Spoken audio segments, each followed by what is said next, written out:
De acordo com a lenda, a cidade atrás de mim foi fundada por um órfão amamentado por uma loba. Ele pegou seu arado e demarcou os limites da nova cidade que levaria seu nome. O nome dele era Rômulo. E a cidade, nem é necessário dizer, era Roma. Nos séculos que se seguiram, os romanos espalhariam seu conhecimento, tecnologia, modo de vida pelo mundo conhecido.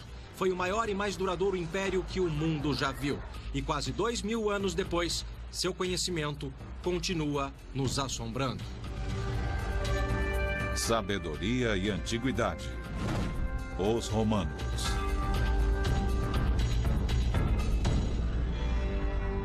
Em 753 a.C. nasceu Roma, às margens do rio Tibre.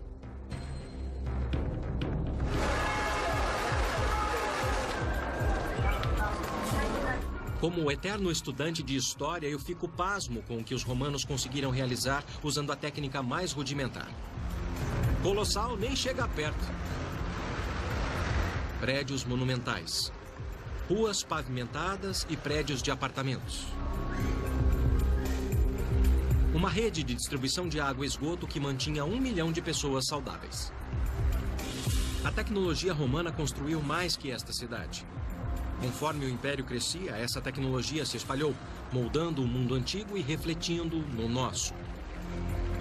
Para compreender o papel desta tecnologia na construção do Império Romano, eu tive que ir para bem longe da capital, até a fronteira.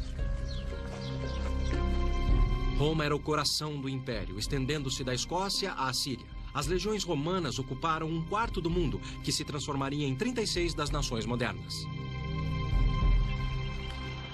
Destas florestas alemãs na fronteira norte até o Oceano Índico, os militares modelaram um novo mundo à imagem de Roma. Aqui na Alemanha, a história é viva. Através do país, arqueólogos experimentais como esses romanos dos dias modernos buscam pistas do sucesso dos romanos nos mínimos detalhes. Lembranças da ocupação romana estão dispersas ao longo da fronteira. Elas refletem mais que uma conquista militar. Há 2000 anos, os romanos construíram um muro aqui.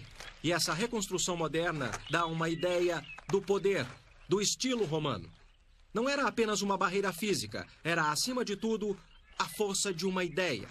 Quando os soldados romanos montavam guarda aqui, eles tinham visão de uma terra de pântanos e floresta. Por outro lado, atrás deles, ficava o mundo romano.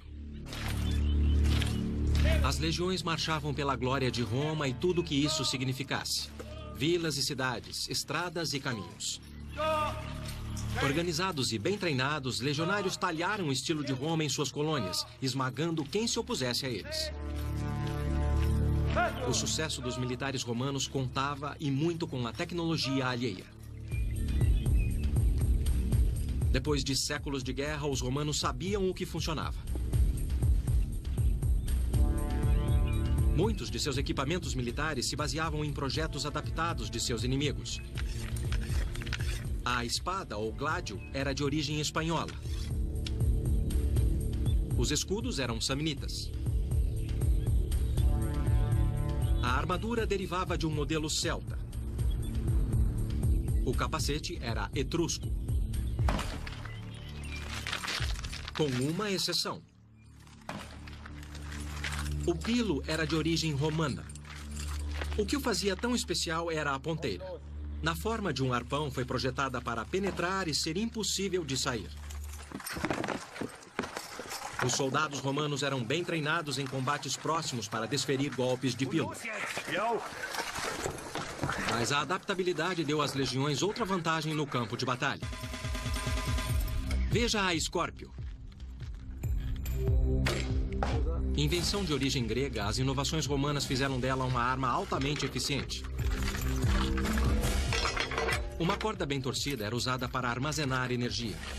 Os romanos usavam crina de cavalo, ou, segundo a lenda, até cabelo humano para gerar mais energia. Contendo um mecanismo de catraca refinado para controlar a tensão da corda e calibrar a elevação, a versão romana era extremamente precisa. Organizados em tropas, os soldados romanos podiam provocar mais mortes que as tribos bárbaras que enfrentavam.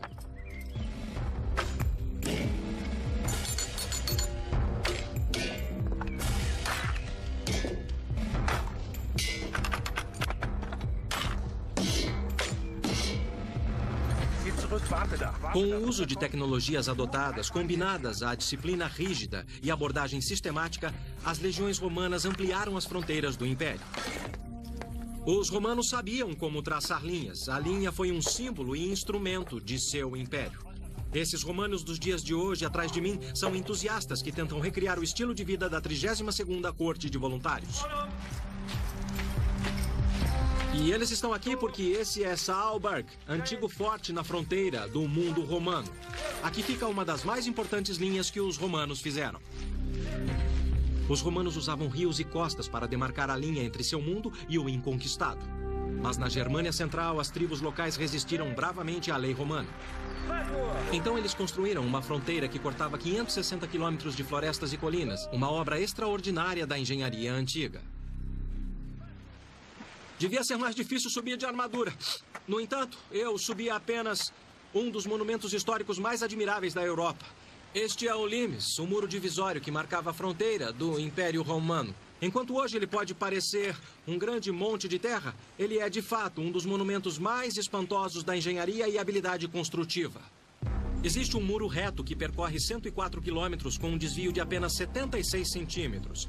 Você ou eu achamos difícil cortar um papel de embrulho natalino em linha reta. Mas os romanos podiam construir um muro por muitos e muitos quilômetros e deixá-lo tão reto quanto uma flecha. A pergunta é, como eles faziam? Os agrimensores romanos usavam um instrumento emprestado dos gregos, o groma.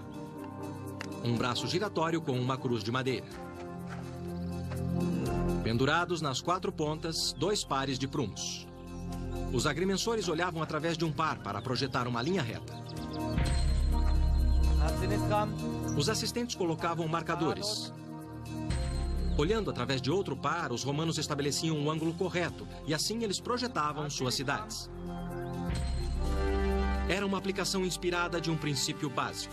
Embora as ferramentas tenham mudado, o conceito de visualizar vários pontos para criar uma linha reta ainda é a ideia básica por trás da agrimensura moderna. Quando a linha estava demarcada, destacamentos especiais de engenheiros começam a construir os limes. Constantemente alerta com os bárbaros, eles limpavam as florestas e construíam fortalezas. A cada 720 metros, eles construíam uma torre como esta para a comunicação rápida no caso de um ataque. No fim, havia mais de 1000.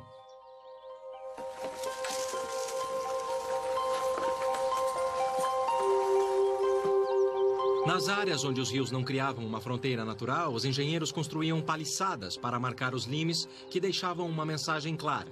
Propriedade particular, não passe.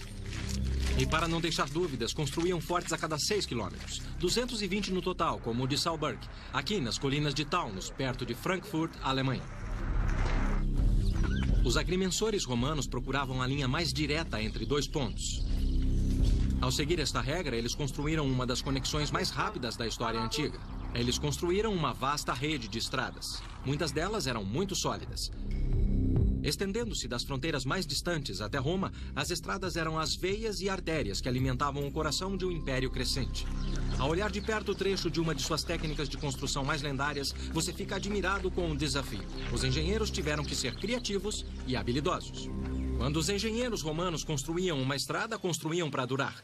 Esta é a Via Ápia, a mais antiga e mais famosa de todas as estradas romanas. Ela parte do coração de Roma e percorre toda a península italiana.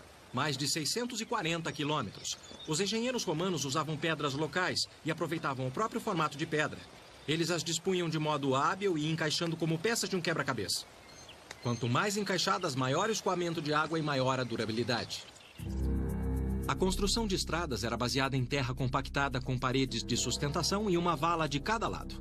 Uma pequena camada de pedras e argamassa era colocada por cima.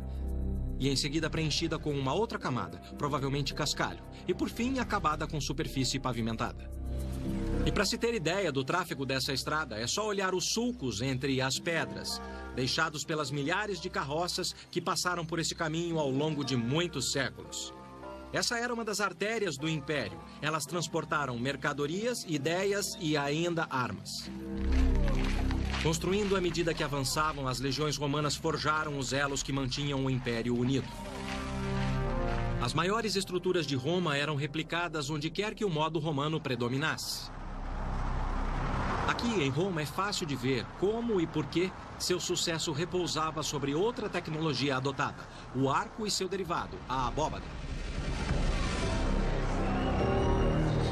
Sem eles, a construção de uma de suas maiores obras seria impossível.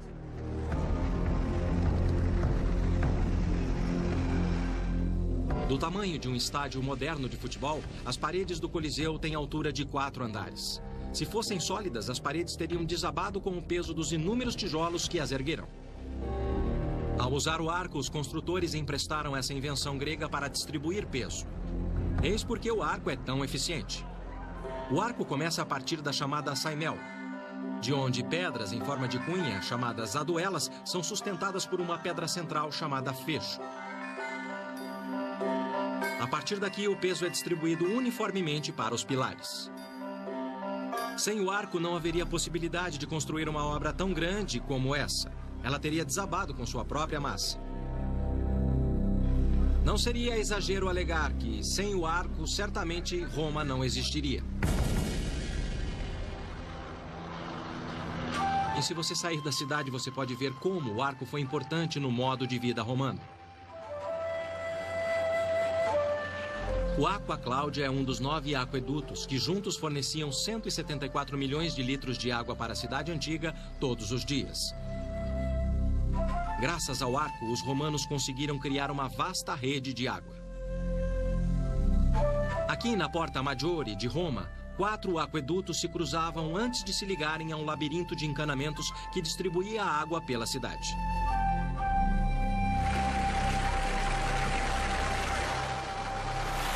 Aqui é onde o aqueduto terminava. Mas nos tempos de Roma havia fontes similares pela cidade. E o motivo de ter tantas é que elas eram totalmente vitais para o funcionamento dela.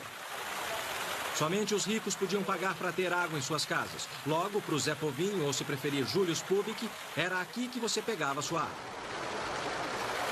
E não é só isso. Roma é e sempre será um lugar quente.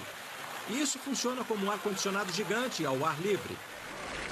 As fontes lançam água no ar. O vento carrega o spray e o spray resfria o ar. É um efeito bem refrescante. Mais do que isso, eram vitais para a manutenção da saúde pública. A água subterrânea era um risco contínuo à saúde e a água do Tibre era completamente suja. Por isso, essa fonte e muitas outras mantinham a população saudável. Conforme as legiões expandiam o império, elas seguiam um princípio fundamental. A saúde pública baseava-se na água limpa trazida por aquedutos suportados pelos arcos. A associação dos engenheiros romanos com os arcos era mais do que um casamento de conveniência. Era um caso de amor. Mas enquanto uma estrutura como essa tinha uma função eminentemente prática de trazer água fresca para a cidade, ela fazia mais do que isso. Segundo o historiador Tácito, as grandes obras públicas divulgavam o poder de Roma. E em nenhum lugar isso é mais verdadeiro do que nas colônias.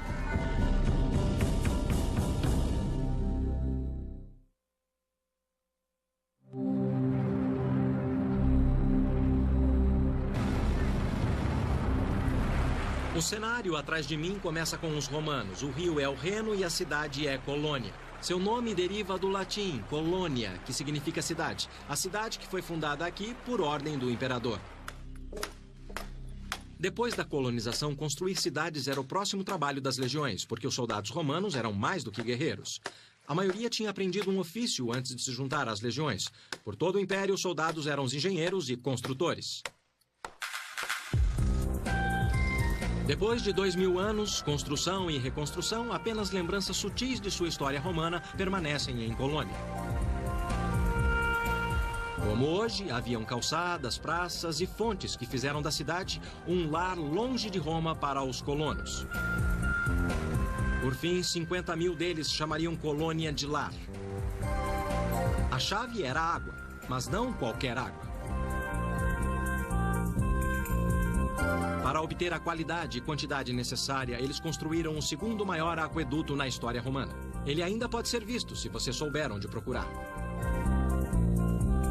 Transpor esse vale com pontes como essa era pra lá de caro.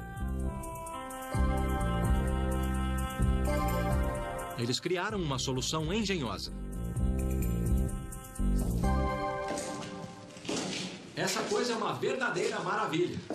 Normalmente, quando pensamos em um aqueduto romano, pensamos em pontes enormes, com vãos erguidas sobre rios e vales. Mas, na verdade, eram estruturas modestas, como esta, que faziam o trabalho pesado. Para construir esse aqueduto, eles cavavam uma trincheira, margeando a colina, seguindo o contorno, mas com um ligeiro declive. Eles revestiam a trincheira com tijolos e argamassa, erguiam um arco e depois enterravam bem fundo. Tudo isso funcionava como uma geladeira gigante. A água que fluía por aqui ficava fresca e qualquer cidadão de colônia tinha sempre garantido um copo de água. Água fria, fresca e limpa. O mundo romano continuava se expandindo. À medida que as legiões empurravam a fronteira para o norte, seguindo o Reno, eles estabeleceram a cidade mais fronteiriça, Xanten. Neste parque arqueológico, pesquisadores e fãs da história romana mantêm seu legado vivo.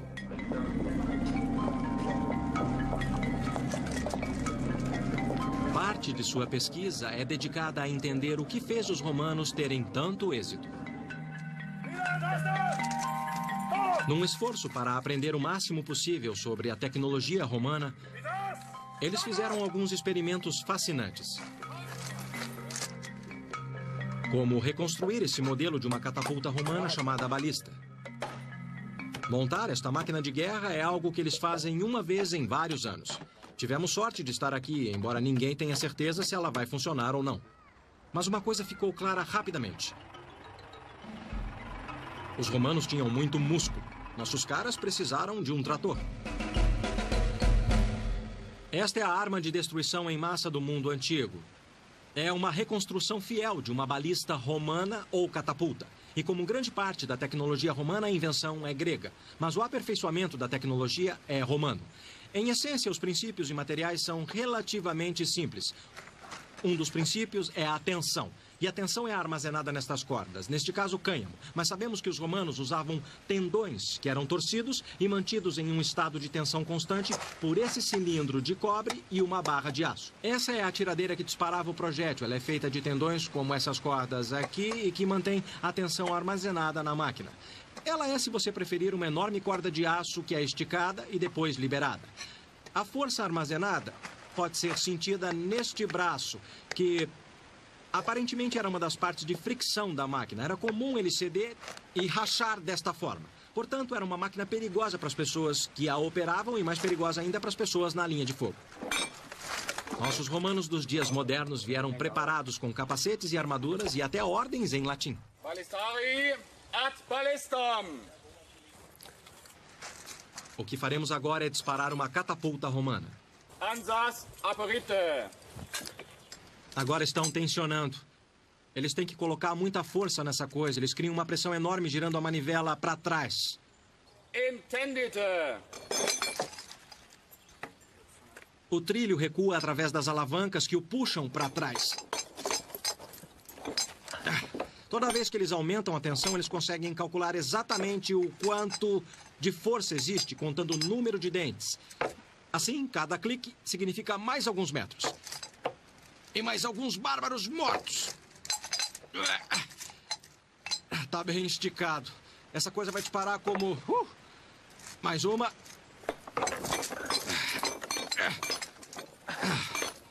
Agora colocamos a bola. É como um simples estilingue de couro. Agora vamos disparar. Vamos lá.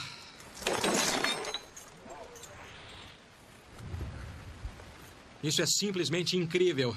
Se você estivesse enfrentando os romanos, decididamente você teria visto o equivalente ao antigo B-52.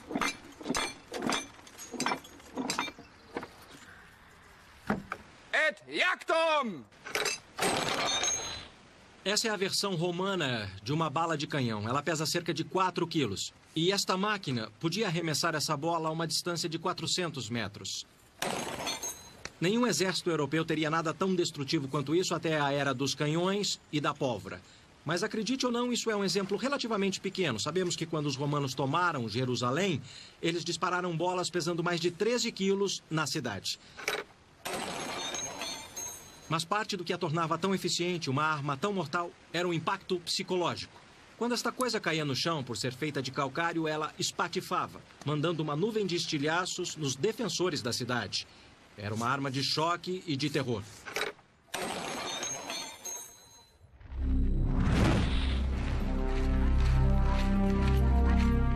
Protegidos por uma muralha e guardados por uma legião, os fundadores militares garantiam que seu novo lar fosse um reflexo de Roma.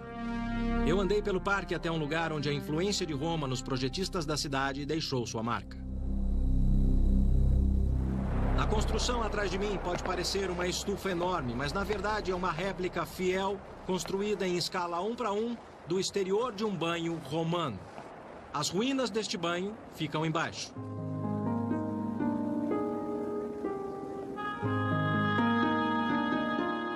Os banhos públicos eram o coração do estilo de vida romano, e este banho aqui na colônia é projetado como os grandes banhos em Roma.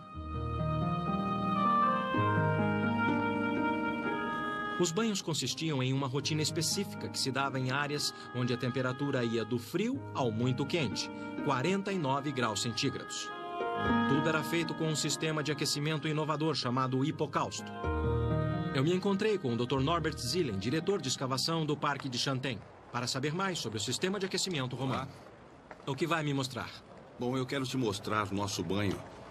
Esse cômodo é um hipocausto completo dos tempos romanos, é claro. E o que vemos aqui é apenas uma reconstrução dele. Então essa é só uma parte de um velho hipocausto que originalmente ficava na sala inteira, está certo? Está, isso mesmo. Esse seria considerado grande ou pequeno? Pode ser considerado grande. Esse é grande. E esse é um padrão de construção de hipocausto típico? Sim, é bem típico. Você o encontra em todo lugar do mundo romano. O sistema de aquecimento romano funcionava assim. Num hipocausto, que significa literalmente fogo abaixo. O ar era aquecido em uma fornalha a lenha ou carvão feita embaixo do piso sustentado por pequenos pilares. Chaminés de barro eram construídas dentro de uma ou mais paredes. E conforme o ar quente subia, tanto o chão como as paredes se aqueciam. Levava muito tempo para esquentar. Mas depois de quente, permanecia quente. Então, na prática, o que está dizendo é que isso era um sistema térmico eficiente? Era, isso mesmo. Visitar o Parque Arqueológico em Chantein foi como voltar para os tempos romanos. Mas quando se trata de entender a história, nada bate a primeira experiência. Chantein ofereceu uma rara oportunidade, graças a um banho particular reconstruído. Eu estava curioso para saber o que tornava o banho romano tão especial. E quando o gerente ofereceu um banho quente em Chantein, o arquiteto do parque, o Dr. Peter Kinsler, ficou muito feliz em se juntar a mim.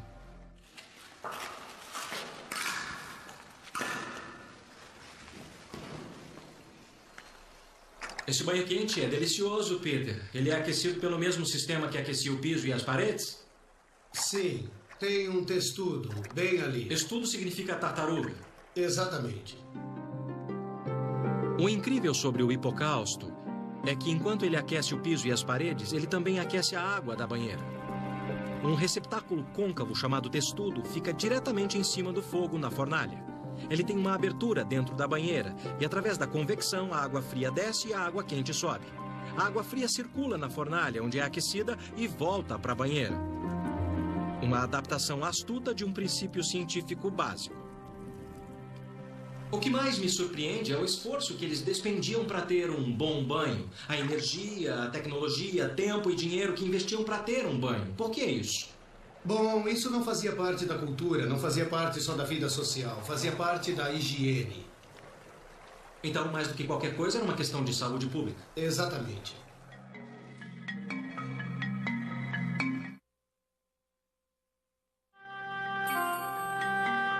A engenhosidade romana construiu mais que banhos e aquedutos. Por todo o império, os engenheiros criaram infraestruturas para um modo de vida, uma vida de saúde e prosperidade, desconhecida em qualquer outro lugar do mundo antigo. Roma era um modelo para os demais. O que quer que fosse servido na capital também era servido nas colônias. Azeitonas do norte da África, frutas tropicais e até mesmo o arroz eram encontrados com facilidade. Os romanos contavam com um comércio intenso por toda a Índia e China. E o comércio fomentou a inovação e a transferência tecnológica. O comércio romano estendia-se da China até as Ilhas Britânicas, mas por terra ou água todos os caminhos levavam a Roma.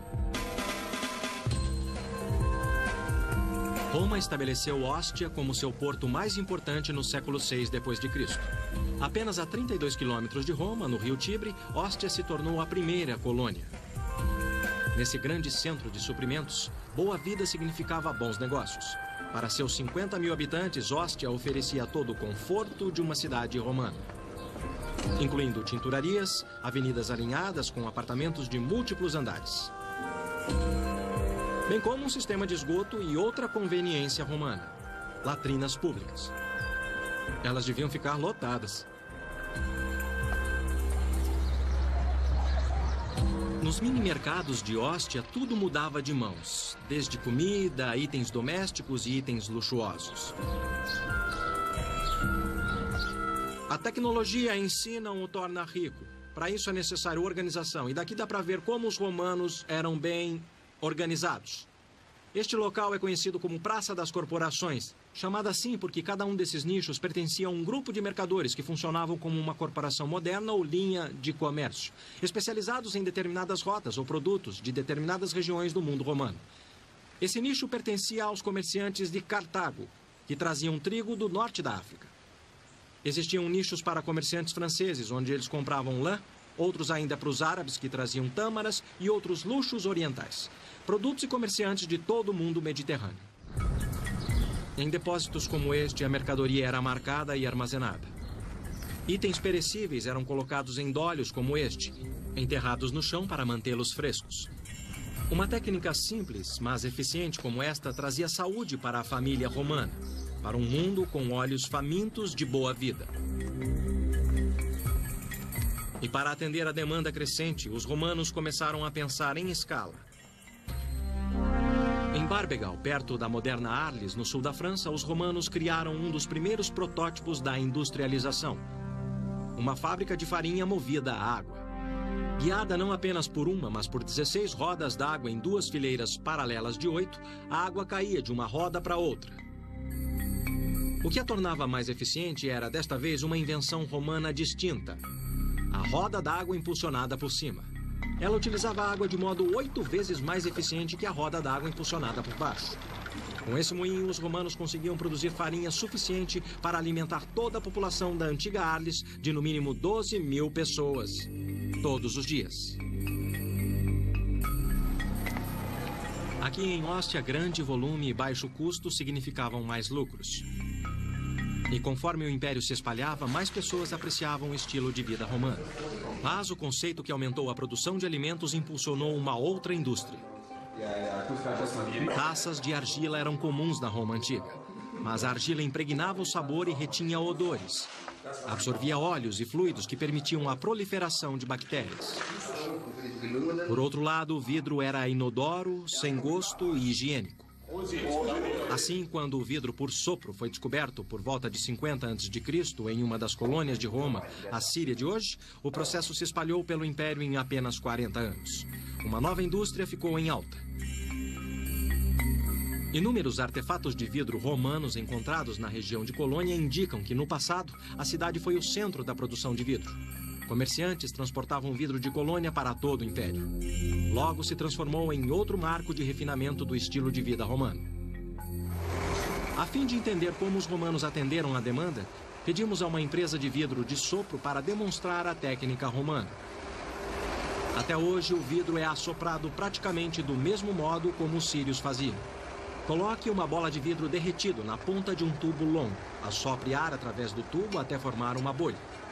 É aqui que os romanos introduziram uma inovação simples, porém engenhosa. Em vez de modelar a bolha com a mão, eles usavam um molde. Com um molde, uma equipe de vidreiros podia fabricar um grande volume em alta velocidade.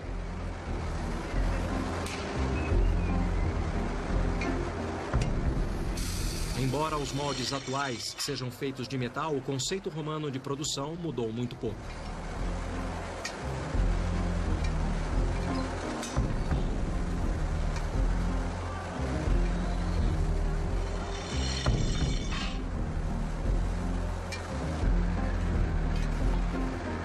2000 anos depois, os romanos ainda contribuem para atender à demanda do mercado.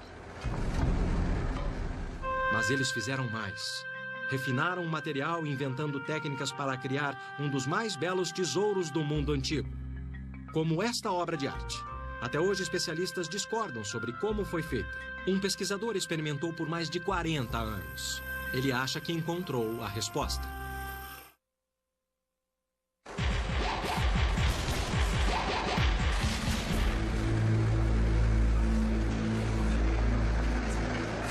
Através de inovações como usar um molde na fabricação de vidro, os romanos passaram da produção artesanal para a produção em massa, muito tempo antes de Henry Ford. Para entender como os romanos alcançaram seu auge tecnológico, os pesquisadores analisam análogos contemporâneos e reconstroem relíquias de sua cultura. Mesmo assim, alguns de seus feitos mais admiráveis permanecem um mistério. Como essa maravilha da arte romana chamada vidro engaiolado. Descobertos não em Roma, mas em tumbas ao longo da fronteira, eles são luxuosos nos detalhes, mas seu propósito permanece nebuloso. No entanto, os pesquisadores acreditam que, se conseguirem determinar como o vidro engaiolado foi feito, eles aprenderão mais sobre os artífices e a antiga civilização romana que os sustentava. Eu fui ver um homem que passou 40 anos de sua vida pesquisando a técnica romana perdida. Joseph Weltzel usa ferramentas que são, em essência, as mesmas usadas pelos romanos. Tudo que ele acrescentou foi eletricidade. No vidro engaiolado, uma espécie de rede fica em cima de um núcleo através de pequenos suportes. Existem várias teorias sobre como o vidro engaiolado foi criado, e o Sr. Weltzel experimentou todas elas. Ele passou centenas de horas criando réplicas enquanto busca uma resposta final. E aí, quer tentar? Quero sim. Então vamos. Vamos lá. Isso está me deixando muito nervoso, porque se eu cometer um erro, o Sr. Weltzel vai ficar muito bravo comigo. E também porque isso me lembra dentista. Alguns de seus colegas acreditam que os romanos fizeram a forma básica, assoprando um vidro dentro do outro. Weltzel não concorda. Quando ele replicou uma outra relíquia romana, o famoso vaso Portland, o Sr. Weltzel encontrou uma pista. O vaso Portland é decorado com camafeus lapidados. Camafeus eram populares na técnica romana de joias, então o Sr. Weltzel está convencido de que não eram os vidreiros, e sim os joalheiros que tinham a habilidade e ferramentas para criar esses tesouros. Em sua opinião, os artífices romanos fizeram o vidro engaiolado, cortando a superfície de um vaso de parede espessa para criar 2 camadas. Criando réplicas de objetos romanos, podemos aprender muita coisa da técnica que eles usavam. A única coisa dura o bastante para cortar vidro é o diamante. E nós sabemos, como fato, que os únicos diamantes nos tempos antigos vinham da Índia. E para fazer isso, os romanos tinham que manter um tráfego de milhares de quilômetros até o Oriente. E ainda havia todo o trabalho prático. Isso requer muitos meses de trabalho hábil. Aprendemos com isso que os romanos usavam sua tecnologia não apenas para tornar sua vida mais segura e fácil, mas também confortável. Isso não era uma necessidade, era um luxo. A ideia com esse objeto é a seguinte: se você o tem, você ostenta. E isso ia além de bens pessoais. Os romanos usavam suas habilidades para causar um outro efeito. Intimidação. Cidades fronteiriças como Xanten se baseavam nela. As legiões que aqui ficavam eram sempre na proporção de 10 romanos para 1 guerreiro germânico. Para compensar, os pesquisadores acreditam que os romanos incrementaram seu treinamento superior e máquinas de guerra com uma outra estratégia: guerra psicológica. O que tornou a tecnologia romana uma ferramenta tão eficiente para o Império não foram apenas as dificuldades técnicas que eles tiveram que vencer, mas sua política e até seu impacto psicológico. A habilidade para construir coisas grandes, construir obras como esta, causou um tremendo impacto nas tribos germânicas que moravam nesta região. Na prática, dizia: somos os romanos, isso é o que somos capazes de fazer, e viemos para ficar. A mensagem era bem clara: qualquer bárbaro que atacasse o Império Romano era um bárbaro bem tolo. O templo no cais de Chanten é uma demonstração evidente. Os romanos acreditavam piamente que suas estruturas incorporavam o poder e a glória do império. E junto com os templos, as arenas falavam do poder romano e da superioridade na engenharia. Nenhuma colônia estaria completa sem uma arena. Mas eu estava mais interessado em um lado mais prático da estratégia de grandes construções. Como eles faziam? Por fim, uma réplica no parque me deu a resposta.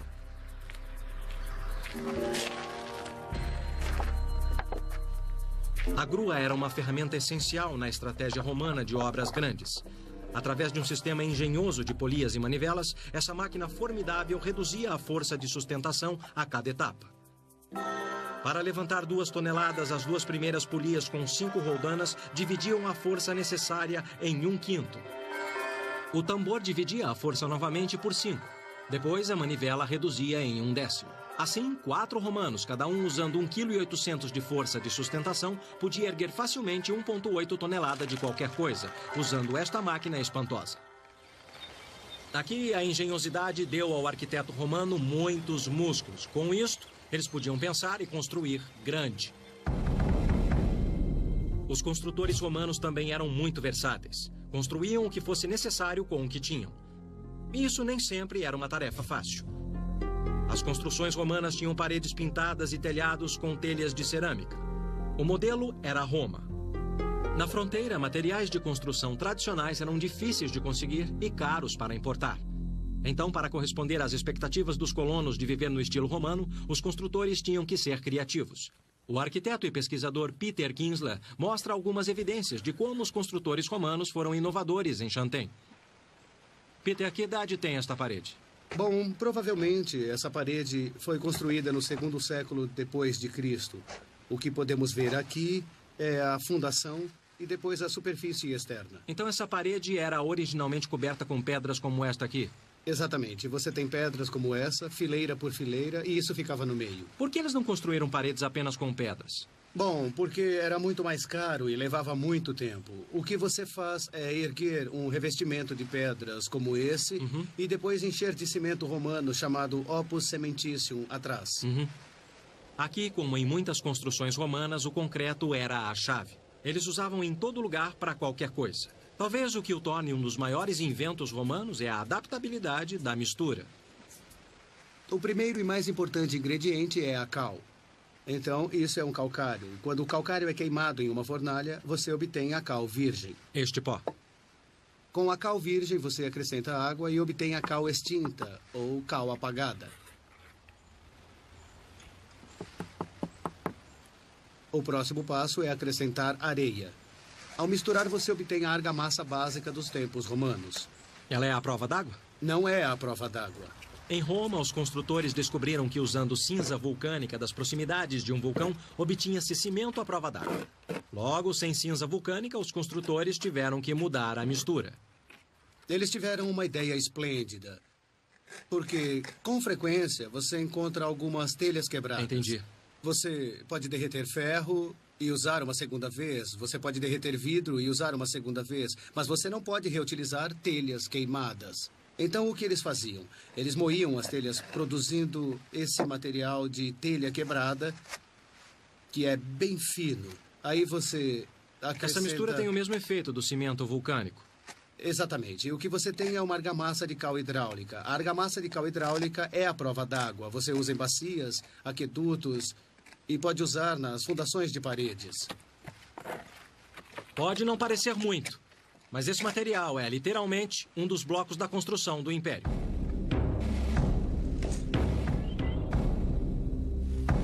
Escala, eficiência e inovação.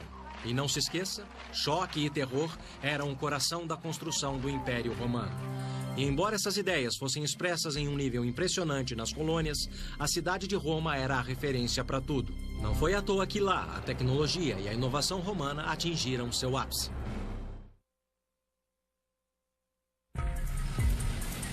A tecnologia em si não foi o bastante para construir o Império Romano. Precisaram de criatividade. Enquanto as colônias se espelhavam no estilo romano, o padrão era sempre estabelecido em Roma. Foi lá onde uma das maiores ideias sobre escala, inovação e organização tomaram forma.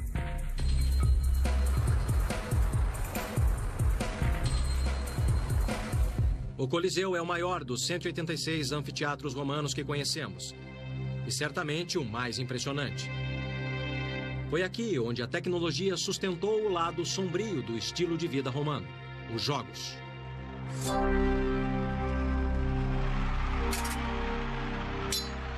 Os espetáculos cruéis encenados nesta arena incluíam matança de humanos e animais aos milhares. Chame de publicidade para o Império. No Coliseu, os romanos mostravam seu poder. Levaria anos de pesquisa paciente para revelar o sistema inteligente que os romanos usavam para produzir seus festivais de choque e horror. Nós estamos no porão, dentro do grande quebra-cabeças do Coliseu. O Dr. Heinz Jürgen Best sempre foi fascinado pelo Coliseu e sua história sangrenta. Por 8 anos, ele pesquisou os registros e estudou vestígios deixados nas ruínas, tentando entender o papel da tecnologia no horror que ocorria aqui. Sua pesquisa o levou a algumas marcas misteriosas nas paredes dos porões do Coliseu. Aqui deste lado temos pequenos corredores, os animais vinham para cá, e daqui um deles era içado. Quando ele montou o quebra-cabeça, uma figura extraordinária surgiu. As marcas apoiavam um sistema de manivelas usado para levantar ursos e lobos, leões e leopardos para o piso da arena. Os alçapões abriam e viravam rampas para os animais que seriam erguidos e se juntariam ao espetáculo. Sua engenhosidade pode ser encontrada em cada detalhe. E aqui ficava o sarílio. É lindo. É, o cilindro vinha aqui. O cilindro vinha aqui dentro? Sim. Como eles viravam? Através de manivelas. O Dr. Bester explicou que a base de cada sarilho era arredondada, bem como a ponta do cilindro. Elas se tocavam apenas num ponto saliente, facilitando a rotação do cilindro e o levantamento da carga. E só naquele ponto? E aí ele girava com facilidade. Isso. Brilhante, brilhante. O Dr. Bester desenvolveu esquemas sofisticados para revelar os segredos do sistema. Como um relógio, 8 trabalhadores em 28 sarilhos, 256 ao todo, eram sincronizados em um sistema que incluía polias, elevadores e cordas, que erguiam 28 gaiolas com segundos de intervalo, levando a carga mortal do porão para se juntar ao horror que acontecia em cima. E aqui, a próxima corrediça, que pegava a parede inteira. Entendi, eu entendi. Para a gaiola. Então aqui Isso. é a corrediça. Exato. Para subir a gaiola. Isso. Então, a cada 9 metros havia outro sarilho e assim por diante. Exatamente. E tudo isso era totalmente simétrico, não é? Isso. Em toda a volta. Sim.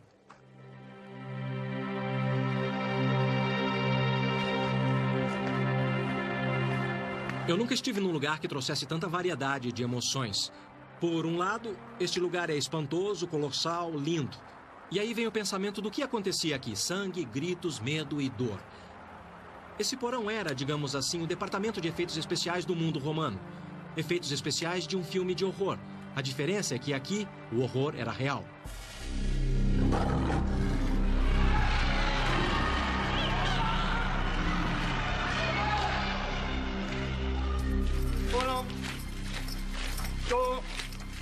Sua habilidade para adaptar tecnologias simples em complexos sistemas criaram a base do estilo romano e um padrão de vida incomparável nos tempos antigos. Estradas e pontes romanas ligaram e criaram o mundo ocidental. Os romanos deixaram para trás um legado de grandeza e admiração por inovações audazes. Expressando-se através da arquitetura, arte ou artesanato, os romanos nos inspiram. Ainda dá para ouvir os ecos e ver os rastros da antiga Roma.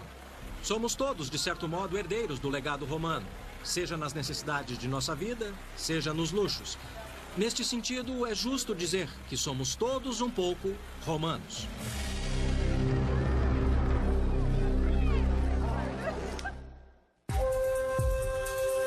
Versão brasileira, DPN Santos.